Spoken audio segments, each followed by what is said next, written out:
नमस्कार मित्रमैत्रिणींनो, मी पूजा आणि माझ्या यूट्यूब चॅनलवरती तुम्हा सगळ्यांचं खूप खूप स्वागत आहे. तर आजचा व्हिडिओ असणार आहे मोटिवेशनल व्हिडिओ.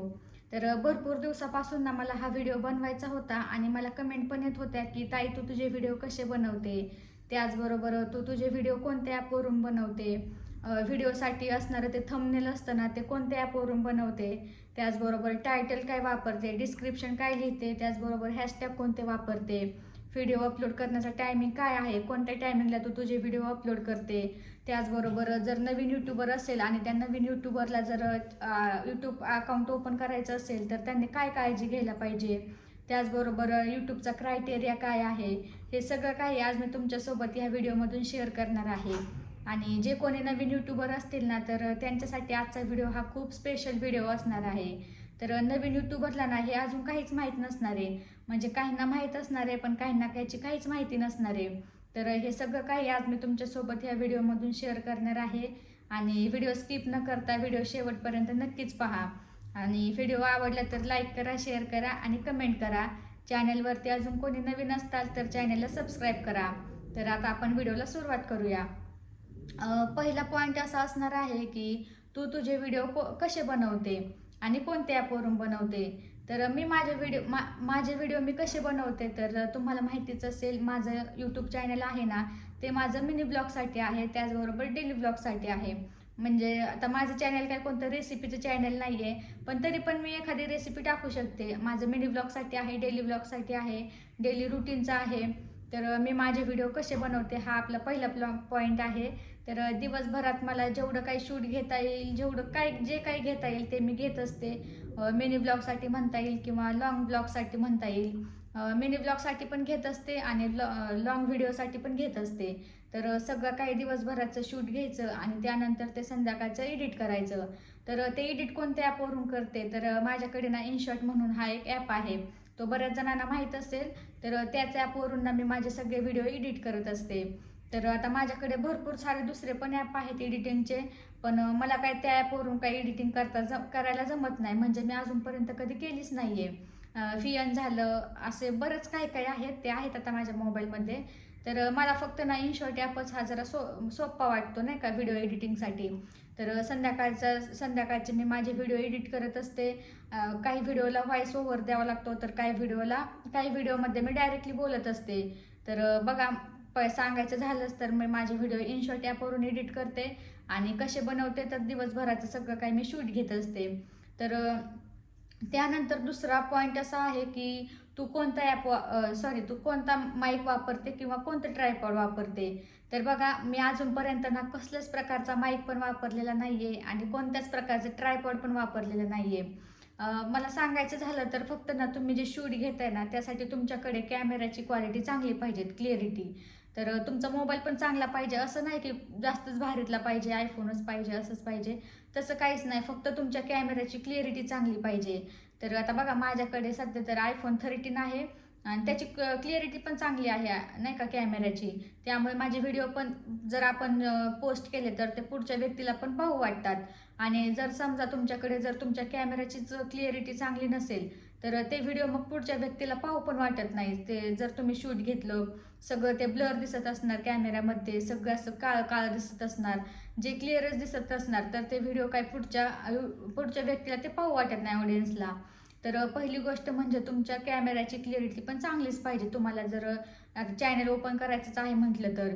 हे झालं. त्यानंतर तुम्हाला हे सांगायचं राहूनच गेलं की मी कोणत्याच प्रकारचं ट्रायपॉड वापरत नाही, त्याचबरोबर कोणत्याच प्रकारचा मी माईकसुद्धा वापरत नाही.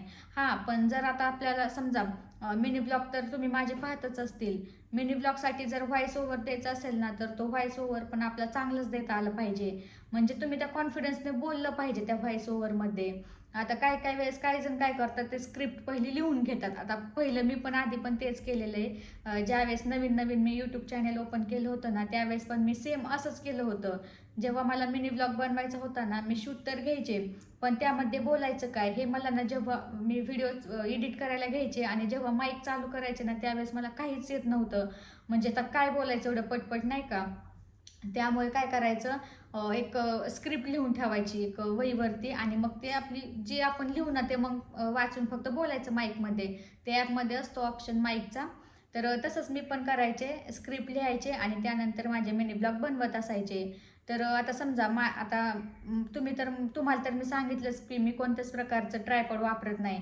पण ज्यावेळेस मला जर एखाद्या रेसिपीचा व्हिडिओ शूट करायचा असेल त्यावेळेस मी काय करते, माझ्याकडे एवढं छोटंच ते मोबाईल ठेवायचं एक स्टँड आहे, तर त्याचाच मी उपयोग करत असते. काही वेळेस ते स्टँड मी काय करते, एखादा डब्बा घेते, डब्यावरती ते स्टँड मी ठेवते आणि त्यानंतर माझा व्हिडिओ मी चालू करून देत असते. तर अशा प्रकारे मी माझे व्हिडिओ घेत असते, त्यानंतर एडिट करत असते. तर बघा आतापर्यंत तुम्हाला मी हे सांगितलं, मी कोणता माईक वापरत नाही, कोणतं ट्रायपॉड वापरत नाही आणि व्हॉइस ओव्हर कसा द्यायचा, तर बाहेरचं कसलाच आवाज त्या व्हॉइस ओव्हरमध्ये आला नाही पाहिजे. त्यानंतर ना सगळ्यात महत्त्वाची काळजी तुम्हाला ही घ्यायची आहे की तुमच्या व्हिडिओमध्ये बाहेरचं कुठलंही हे म्युझिक आलं नाही पाहिजे, जेणेकरून तुमच्या व्हिडिओला ते कॉपीराईट लागून जाईल. जर बाहेरचं कोणतं म्युझिक आलं तर आणि ते जर तुमच्या व्हिडिओमध्ये म्हणजे ऐकू आलं तर तुमच्या व्हिडिओला ते कॉपीराईट लागू शकतं. त्याचा वॉच टाईम तुमच्या व्हिडिओला देत नाहीत यूट्यूबवर. त्यामुळे कुठल्याही प्रकारचं म्युझिक आपल्या व्हिडिओमध्ये येणार नाही याची पण काळजी घ्यायची. आणि जर कॉपीराईट लागलंच तर तो व्हिडिओ यूट्यूब मनानेच डिलीट करून टाकतो, पूर्ण डिलीट करून टाकतो. त्यामुळे तुमची सगळी काही जी मेहनत केलेली असेल, व्हिडिओ एडिट केलेली मेहनत असेल, तर ती सगळी मेहनत तुमची वाया जाणार आहे. त्यामुळे बाहेरचा कसलाच आवाज आला नाही पाहिजे, गाण्यांचाच फक्त, आणि याची तुम्हाला काळजी घ्यायची. त्याचबरोबर जर तुम्हाला व्हिडिओ बनवायचा असेल किंवा काही पण अदरवाईज तर तुम्ही ना दुसऱ्यांचं कधी ते कॉपी करायचं नाही. समजा दुसऱ्यांनी ते गाणं टाकले, सॉन्ग असेल ते, आणि ते जर तुमच्या व्हिडिओला टाकायचं असेल आणि ते तुम्ही जर डाउनलोड करून तुमच्या व्हिडिओला टाकलं तर त्याचं पण तुम्हाला कॉपीराईट लागू शकतं आणि तो व्हिडिओ यूट्यूब डिलीट करून टाकतो. तर ह्याची पण तुम्ही काळजी घ्यायची आहे. त्यानंतरचा टॉपिक असा येतो की व्हिडिओसाठी थंबनेल कसं बनवायचं. तर बघा आता सोशल मीडियावरती सध्या तर सगळीकडे AI वरतीचे व्हिडिओ आहेत आणि AI वरून जे आपण बनवतो ना थंबनेल, त्याला कॉपीराईट काही लागत नाही. त्यामुळे मी माझं जे थंबनेल आहे ना व्हिडिओचं, ते मी माझं AI ॲपवरून बनवते. AI म्हणजे ChatGPT वरून बनवते.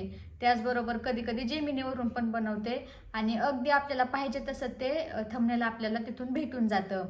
म्हणजे आपले काही फोटोज असतील, त्याचबरोबर ते आपल्याला थंबनेलवरती काय काय टाकायचे, काय काय लिहायचे, ते सगळं आपल्याला तिथे टाकून द्यायचं आणि आपल्याला ChatGPT मस्त असं थंबनेल बनवून देतं आणि तेच थंबनेल आपल्याला आपल्या व्हिडिओसाठी वापरायचं आहे. त्यानंतरचा येतो विषय, तो म्हणजे व्हिडिओसाठीचं टायटल कसं टाकायचं. तर बघा तुम्ही जो व्हिडिओ बनवलाय, जो व्हिडिओ तुम्ही एडिट केलाय आणि त्या व्हिडिओमध्ये मेन काय आहे, असं कोणतं वाक्य असणार आहे की ते वाक्य जर तुम्ही टायटलला टाकलं आणि ते वाक्य वाचून ऑडियन्स तो व्हिडिओ पाहतील, असं काहीतरी तुम्हाला त्यामध्ये टाकायचं आहे. समजा आता आपण गेलो शेतामध्ये आणि शेतामधला जर एखादा व्हिडिओ असेल तर त्यामध्ये टाकायचं, आज आम्ही हे काम केलं, आज आम्ही हे केलं, ते केलं, हे आपल्याला त्या टायटलमध्ये टाकायचं आहे, जेणेकरून पुढच्या ऑडियन्सला तो व्हिडिओ पाहू वाटेल. तर अशा प्रकारे ते टायटल टाकायचे, 2-3 वाक्य टायटलमध्ये टाकायचे आणि त्यानंतर 2-3 हॅशटॅग पण टाकायचे. आता हॅशटॅग कोणते टाकायचे ते पण तुम्हाला मी पुढे सांगतेच.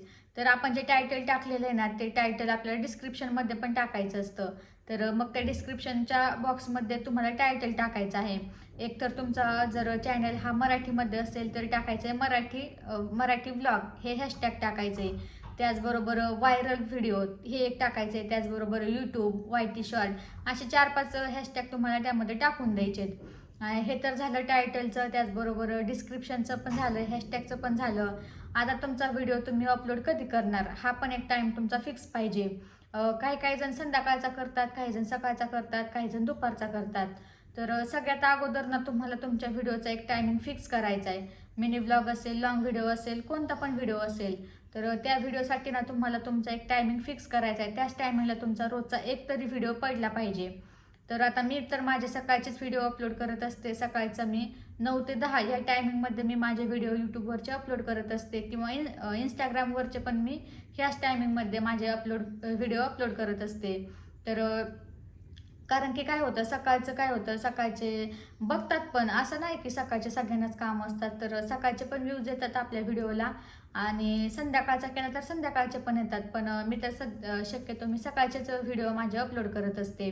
त्यानंतरचा टॉपिक असा येतो की व्हिडिओला व्ह्यूज कसे आणायचे. जर तुम्ही फक्त व्हिडिओ अपलोड केला YT शॉर्टमधून, तुम्ही जर तो व्हिडिओ पब्लिक केला तर लगेचच्या लगेच काय व्ह्यूज येत नाहीत. त्याचबरोबर ना सगळ्यांना तर माहितीच असेल आता 1 फेब्रुवारीपर्यंतच ना यूट्यूबचा एक जो क्रायटेरिया आहे तो आता चेंज होणार आहे. सध्याचा जो क्रायटेरिया आहे ना तो क्रायटेरिया असा असणार आहे की 1000 सबस्क्रायबर्स आणि 4000 तासाचा वॉच टाईम कंप्लीट करायचा आहे. तर आता 1 फेब्रुवारीपर्यंत तर ते करायचं आहे. जर चॅनल मॉनिटाईज करायचं असेल तर त्यासाठीच तो क्रायटेरिया आहे. आणि 1 फेब्रुवारी नंतर मग 4000च्या तासावरती 8000 वॉच टाईम करावा लागणार आहे. आणि 1000 सबस्क्रायबर ते तसेच राहणार आहेत. तर तेवढे कंप्लीट करायचे आहेत. त्यामुळे आता भरपूर सारी काळजी घ्यावी लागणार आहे. त्याचबरोबर मला तुम्हाला हे सांगायचं आहे की तुम्हाला तुमचा कंटेंट निवडायचा आहे. तर तुम्ही जर प्रत्येक म्हणजे सगळ्याच कंटेंटवरती जर तुम्ही व्हिडिओ बनवायला लागले तर नेमकं पुढच्या ऑडियन्सला समजणार नाही की तुमचं यूट्यूब चॅनल कोणत्या कंटेंटवरती रिलेटेड आहे. त्यामुळे तुम्हाला पहिलं तर तुमचा कंटेंट निवडायचा आहे. तुम्ही आता तुमचा कंटेंट तुमच्या ह्याने निवडू शकता नाही का, तुमच्यामध्ये कोणतं स्किल आहे किंवा कशाविषयी तुम्ही निवडू शकता. आता माझं तर यूट्यूब चॅनल तुम्हाला माहितीच असेल की माझं यूट्यूब चॅनल हे डेली ब्लॉगिंगचं आहे, म्हणजे मिनी ब्लॉगिंगचं. आता तुम्ही तुमचं जर कोणी आर्टिस्ट असेल मेहंदीचं मेकअपचं, तुम्ही त्यावरती पण कंटेंटनुसार तुम्ही व्हिडिओ शूट करू शकता. त्याचबरोबर कोणाचं रेसिपीचं असेल तर ते रेसिपी पण रोज त्या यूट्यूबवरती अपलोड करू शकता. त्यामुळे सगळ्यात महत्त्वाचा पॉईंट हा येतो की तुम्हाला तुमचं कंटेंट निवडायचं असतं. आणि तुम्ही जर कोणत्या पण विषयावरती जर यूट्यूबवरती व्हिडिओ अपलोड करायला लागले तर त्याचा काहीच उपयोग होणार नाही. त्यामुळे ऑडियन्सला पण ना तुमचं एकच कंटेंट पाहिजे असतं. त्यामुळे तुम्ही ही सगळ्यांनी काळजी घ्यायची आहे. आणि ज्यावेळेस तुम्ही व्हिडिओसाठी तयार असताल, ज्यावेळेस तुम्हाला स्वतः आता सेल्फीमध्ये जर व्हिडिओ शूट करायचा असेल त्यावेळेस तुमचा बोलण्याचा कॉन्फिडन्स हा फुल कॉन्फिडन्स असला पाहिजे. असं जर गुतत बोललो, आता अजून पण मी ना गुततच बोलते, पण असं नाही व्हायला पाहिजे. मी तुमच्यासाठी सांगते, एक माझा एक्सपिरियन्स आहे म्हणून मी हा तुमच्यासोबत शेअर करत आहे. आता मी आता जे तुमच्यासमोर बोलते हा कॉन्फिडन्स ना मला पहिला पण नव्हता. म्हणजे जेव्हा मी यूट्यूब चॅनल ओपन केलं होतं ना त्यावेळेस मला हा काहीच कॉन्फिडन्स नव्हता. पण प्रॅक्टिस होऊन ना हा कॉन्फिडन्स माझ्यामध्ये आलेला आहे. कॅमेरासमोर पण आता मी एकदम इझिली बोलू शकते. तर स्टार्टिंगला काय माझ्यामध्ये असा कॉन्फिडन्स नव्हता. आणि हा कॉन्फिडन्स काय एका दिवसामध्ये येत नाही बरं का. त्याला ना खूप सारी प्रॅक्टिस असायला पाहिजे. जेवढी प्रॅक्टिस आपण करू ना तेवढी प्रॅक्टिस आपल्यासाठीच महत्त्वाची आहे. आता सपोज आपल्याला जर कोणतं काम येत नसेल, आता माझंच एक उदाहरण सांगते. ज्यावेळेस मी मेकअपचे क्लास केले त्यावेळेस माझ्यामध्ये काहीच मला प्रॅक्टिसच नव्हती. त्यामुळे खूप सारी जेव्हा आपण प्रॅक्टिस करू ना त्यावेळेस आपल्याला एखादी गोष्ट म्हणजे येऊन जाते नाही का. तर तेच मी तुम्हाला सांगू शकते, तुमच्यामध्ये कॉन्फिडन्स आला पाहिजे, खूप जास्त प्रॅक्टिस केली पाहिजे. तेव्हा कुठे आपल्यामध्ये ते स्किल येऊ शकतं. तर ही एक काळजी घ्यायची आहे तुम्हाला तुमचं कंटेंट निवडायचं आहे. आणि कॅमेरामध्ये बोलण्याचा कॉन्फिडन्स पण तुमचा चांगला असला पाहिजे. स्टार्टिंगला तर नसतोच, कोणाचाच नसतो, माझा पण नव्हता, पण हळूहळू का होईना येतो तो. तर अशा प्रकारे मी माझे व्हिडिओ बनवत असते. कोणत्या ॲपवरून एडिट करते हे पण तुम्हाला माहीत झालंच असेल. त्याचबरोबर कोणत्या टायमिंगला अपलोड करते ते पण तुम्हाला माहीत झालं असेल. कोणती काळजी घ्यायची, कॉपीराईट कसं नाही लागणार याची पण काळजी घ्यायची. तर आजच्यासाठी एवढंच असेल. आणि व्हिडिओ आवडला असेल तर लाईक करा, शेअर करा, कमेंट करा. चॅनेलवरती कोणी नवीन असाल तर चॅनेलला सबस्क्राईब करा. तर चला आता भेटूया नेक्स्ट व्लॉगमध्ये.